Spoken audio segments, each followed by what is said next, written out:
رسول اللہ صلی اللہ علیہ وسلم نے فرمایا تھا، جبریل آئے اور آ کے کہنے لگے من صلی من امتک صلاۃ واحدہ، تیری امت میں سے اللہ کے پیارے محبوب اگر کوئی ایک مرتبہ درود پڑھتا ہے كتب الله له 10 حسنات ومحى عنه 10 سيئات ورفع له 10 درجات.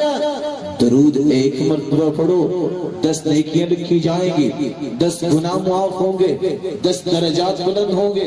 وصلی اللہ علیہ وملائکته 70 صلاة فلیقل عبد من ذلك او لیکثر.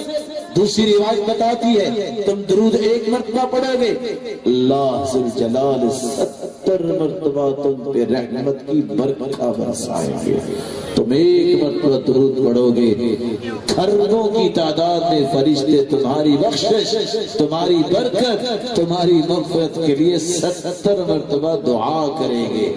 اور چھٹا اور 7واں فائدہ اس درود پڑھنے کا یہ ہے اذن تکفى ہمک ویغفر لک ذنبک، جتنے گناہ ہیں اللہ ذوالجلال معاف فرما دیں گے، زندگی کے سارے غم اللہ ختم کر دیں گے، غموں کی جگہ پہ خوشیاں آ جائیں گے.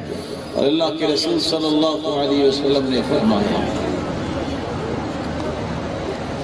میں بھی چاہتا تھا کہ یہ مسئلہ بھائیوں کو سمجھ آ جائے، بیان کرتا ہوں.